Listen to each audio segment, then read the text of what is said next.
আসসালামু আলাইকুম রহমতুল্লাহ। প্রিয় শিক্ষার্থী ভাই বোনেরা, আশা করি আপনারা সবাই ভালো আছেন। আমি ইয়াহিয়া মাহমুদ। আমাদের ইউটিউব চ্যানেল ফেইথফুল এডুকেশন আপনাদের সবাইকে স্বাগতম। দর্শক, দীর্ঘদিন পরও আবার আপনাদের সামনে নতুন একটি ভিডিও নিয়ে হাজির হয়েছি। যেহেতু আপনাদের এইচএসসি পরীক্ষা অতি সন্নিকটে, এইচএসসি পরীক্ষার পক্ষে বিপক্ষে এইচএসসি পরীক্ষার ডেট নিয়ে অনেক আলোচনা হচ্ছে, আন্দোলন হচ্ছে।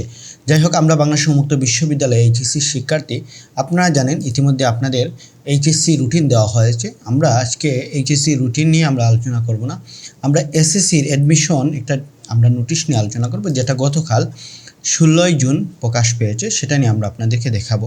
আমরা নোটিশটা যদি একটু খেয়াল করি, এইচএসসি প্রোগ্রামের সময় বর্ধিত করা এবং ওরিয়েন্টেশন ক্লাস প্রসঙ্গে বর্ধিত সময় যেটা হচ্ছে আপনাদের গতকাল থেকে, তো 16 জুন থেকে নিয়ে 24 জুন তারিখ পর্যন্ত ভর্তি কার্যক্রম চলবে। এখন হচ্ছে কারা ভর্তি হতে পারে, যে সমস্ত শিক্ষার্থী এইচএসসি ভর্তি এসএসসি ভর্তি পরীক্ষা দিয়েছেন এবং উত্তীর্ণ হয়েছেন, একই সঙ্গে যে সমস্ত শিক্ষার্থীর জিএসসি বা জিডিসি বা অষ্টম শ্রেণীর বা সরকার শিক্ষিত যাদের সার্টিফিকেট আছে, তারা কিন্তু ভর্তি হতে পারবে। এটা হচ্ছে একটা আপনাদের মূল আলোচ্য বিষয়।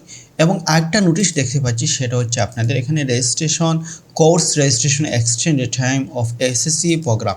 এখানে আপনারা দ্বারা দ্বিতীয় বর্ষের আপনাদের যেখানে হচ্ছে এসএসসি দ্বিতীয় বর্ষের কোর্স রেজিস্ট্রেশন সময় বৃদ্ধি প্রসঙ্গে আপনাদের যারা প্রথম বর্ষে 24 সালে ভর্তি হয়েছেন, 25 সালে প্রথম বর্ষে পরীক্ষা দিয়েছেন, এখন হচ্ছে আপনাদের দ্বিতীয় বর্ষের রেজিস্ট্রেশন প্রসঙ্গে উপযুক্ত বিষয়ের পরিপ্রেক্ষিতে জানানো যাচ্ছে যে এসএসসি প্রোগ্রামের দ্বিতীয় বর্ষে 2024, 23, 22, 21 ও 20 ব্যাচে ভর্তিকৃত শিক্ষার্থীদের অনলাইনে নিম্নোক্ত বর্ধিত সময় অনুযায়ী কোর্স রেজিস্ট্রেশন আপনাদের অনুমোদন দেওয়া হয়েছে। প্রোগ্রামের এসএসসি দ্বিতীয় বর্ষ আপনাদের তারিখ দেওয়া হয়েছে 14 জুন থেকে নিয়ে 21 জুন পর্যন্ত।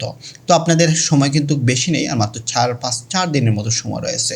তো আপনারা যারা ভর্তি হতে চান, এখনই ভর্তি হতে পারেন। তো শিক্ষার্থী, এই ছিল আজকের আমাদের নোটিশ। আপনারা যদি এইচএসসি আপনাদের প্রিপারেশন সিলেবাস সংক্রান্ত আপনার নোটিশ চান, অবশ্যই আপনারা একাধিক কমেন্ট করবেন। ইনশাআল্লাহ আমরা এইচএসসি নোটিশ নিয়ে আমরা আলোচনা করব, বিস্তারিত আপনাদেরকে দেখাবো এবং আমরা রুটিন নিয়ে আমরা আলোচনা করব। তো এই ছিল আজকের ভিডিও। দেখা হচ্ছে পরবর্তী কোনো ভিডিওতে। এই পর্যন্ত সবাই ভালো থাকুন, সুস্থ থাকুন। যাওয়ার আগে একটাই রিকোয়েস্ট, আপনারা যারা আমার চ্যানেল নতুন হয়ে থাকুন, সেই চ্যানেলটি সাবস্ক্রাইব করবেন। আল্লাহ হাফিজ।